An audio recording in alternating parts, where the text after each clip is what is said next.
रामकृष्ण हरी मित्रांनो, मराठी कथाकथन चॅनलमध्ये आपलं मनापासून सहर्ष स्वागत आहे. मित्रांनो, आजच्या व्हिडिओमधून आपण एक भगवत भक्त संत दामाजी पंथासाठी पंढरीचा पांडुरंग विठू महार झाला होता. बघा, सुंदर असा प्रसंग त्यांच्या जीवनातील आपण पाहणार आहोत की अक्षरशः आपल्या डोळ्यातून पाणी येईल की जर पांडुरंगाची भक्ती जर मनापासून केली तर पांडुरंग कुठल्याही परिस्थितीत वाचवायला येतोच. सुंदर अशी खरी कथा आज आपण ऐकणार आहोत. त्यासाठी व्हिडिओ शेवटपर्यंत आपण फक्त पहा आणि शेवटी आम्हाला विश्वासानं कमेंट जय हरी विठ्ठल अशी कमेंट मात्र जरूर करा. चला सुंदर हा प्रसंग आपण ऐकूया. तर मित्रांनो, पंढरपुरापासून 16 कोस अंतरावरती मंगळवेढा नावाचं गाव आणि या मंगळवेढा गावामध्ये संत दामाजी पंत हे पांडुरंगाचे भक्त राहत होते. बघा, हे बिदरच्या यमन राजाची नोकरी करत होते आणि एके वर्षी त्या परिसरामध्ये फार मोठा भयंकर दुष्काळ पडला. बुके वाचून लोक त्या ठिकाणी बघा मरू लागले. म्हणजे एवढा मोठा दुष्काळ, दोन्ही पिकं आली नाहीत. आणि त्यावेळेस एक बुकेनं व्याकुळ झालेला ब्राह्मण फार मोठा आशेनं दामाजी पंथांच्याकडे आला. दामाजी पंथांनं त्याचं स्वागत केलं अगदी मनापासून आणि त्या ब्राह्मणाला आपल्या बरोबर जेवण करायला बसवलं. पंक्तीला ताट वाढल्याबरोबर तो ब्राह्मण खळखळा रडू लागला हो भरलेल्या ताटावर. दामाजी पंतांनी विचारलं, ब्राह्मण देवता का रडताय? तो ब्राह्मण सांगू लागला, पंथ, माझं गाव पंढरपूर आहे आणि या पंढरपुरामध्ये माझं संपूर्ण कुटुंब, बायका, मुलं 4 दिवसापासून आम्ही उपाशी आहोत आणि मी आज या ठिकाणी एकटा जेवण कसा करू? दामाजी पंतांना फार वाईट वाटलं या ब्राह्मणाचं आणि दामाजी पंत म्हणाले, ब्राह्मण देवता तुम्ही खुशाल जेवा, मी तुमच्या कुटुंबाला वर्षभर पुरलं एवढं धान्य देतो, मी असा शब्द तुम्हाला देतो. आता हे ब्राह्मणाने ऐकलं आणि ब्राह्मण आनंदित झाला. जेवण केलं ब्राह्मणानं त्या ठिकाणी. जेवण झाल्याबरोबर संत दामाजी पंथांनी आपल्या नोकरांना त्या ठिकाणी आदेश दिला की या ब्राह्मणाला 2 खंडी धान्य बैलाच्या पाठीवरती द्या. आणि नोकरांनी बघा 2 खंडी धान्य या ब्राह्मणाला बैलाच्या पाठीवरती गोण्याला लादून दिल्या आणि ब्राह्मण अगदी आनंदानं पंढरपूरच्या दिशेनं जाऊ लागला. परंतु दुष्काळ फार मोठा होता, लोकांना धान्यच नाही खायला. अक्षरशः हे धान्य पाहून या ब्राह्मणाचं धान्य लोकांनी लुटलं. ब्राह्मण परत रडू लागला, दुःखी झाला.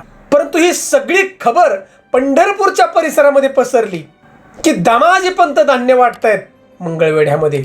हजारो लोक त्या ठिकाणी या मंगळवेढ्यामध्ये जाऊन पोचली. दामाजी पंथांना सगळी दुष्काळाची व्यथा सांगितली की पंत तुम्ही काहीतरी करा आणि लोकांचे प्राण तुम्ही वाचवा.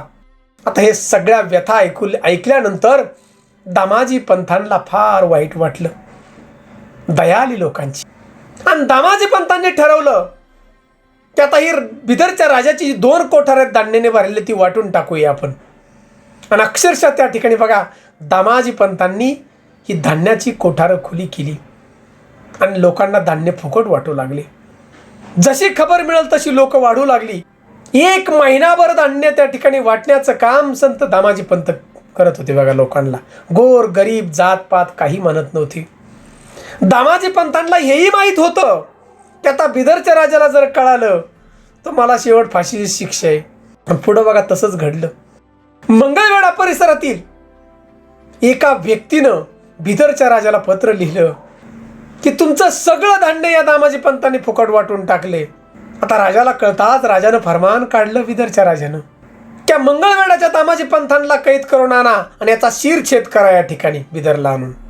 बिदरच्या राजाचे सैनिक राजपत्र घेऊन मंगळवेढ्याला आले. आल्याबरोबर दामाजी पंथांना कैद करण्यात आलं. त्या ठिकाणी दामाजी पंथांच्या डोळ्यातून पाणी येत होतं. पांडुरंग पांडुरंग. दामाजी पंत त्या सैन्यांना म्हणाले, अहो मला कैद करून घेऊन जातो, मी शिरछेद करा माझा तिथं, परंतु एकच काम करा, मला पंढरपूरच्या मार्गाने घेऊन चला, मला पांडुरंगाचं दर्शन माझ्या घ्यायचंय. हे बिदरच्या राजाचे सैनिक म्हणले, चला याची इच्छा तरी पुरी करू शेवटची, कारण ह्याला मृत्यू निश्चित आहे आता.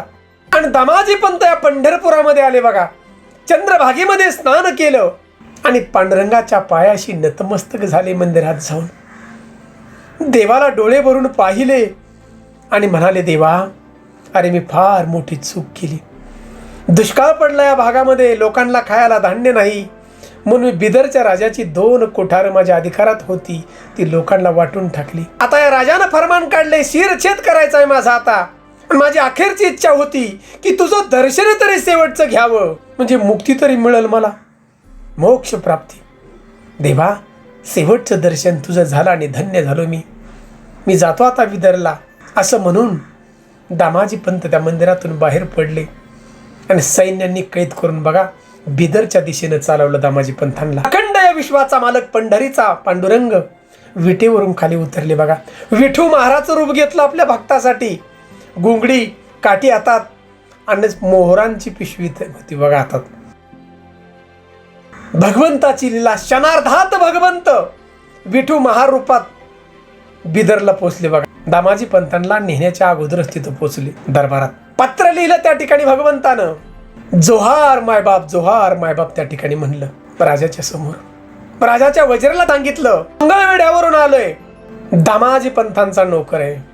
पत्रात लिहिलेला मजकूर होता, मी दामाजी पंत आहे आणि मंगळवेढा परिसरामध्ये फार मोठा दुष्काळ पडला होता, त्यामुळे धान्याला किंमत चांगली आली आणि आपल्या कोठारातील 700 खंडी धान्य 1 रुपया पायलीने मी विकलंय आणि याचं सगळं धन या मोहरा स्वरूपात माझ्या नोकराकडे मी दिल्यात, त्या तुम्ही सुपूर्द करा आणि पावती द्या. राजा त्या ठिकाणी त्या मोहरा मोजू लागला बघा. मोजता मोजता त्या मोहरात संपेनात बघा. राजालाही कळेन हा चमत्कार.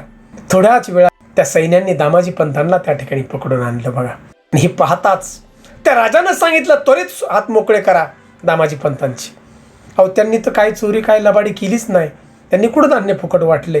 त्यांच्या नोकरांना आत्ताच सगळं या ठिकाणी पत्र दिले, सगळं धन दिले. हे सगळं ऐकल्यानंतर राजाचं बोलणं, दामाजी त्या ठिकाणी म्हणाले की महाराज, अहो मी तर कोठार वाटून टाकली गोरगरिबांना, तुम्हाला हे धन दिलं कोणी इथं आणून? राजाने त्या सांगितलं, अहो तुमचाच नोकर इथं आलता विठू महार म्हणून. विठू महार बोलल्यानंतर दामाजी पंतांनी ओळखलं की माझाच पांडुरंग माझ्या मदतीसाठी आला. दामाजी पंतांच्या डोळ्यातून पाणी वाहू लागलं. राजा त्या ठिकाणी म्हणाला, खरंच दामाजी पंत, तुम्ही माझा फार मोठा फायदा करून दिलास. आलिंगन दिलं त्या ठिकाणी बघा राजानं दामाजी पंतांना आणि सांगितलं की तुमच्याकडे जो असणारा अधिकार आहे मंगळवेढाचा तुमच्याकडेच राहील.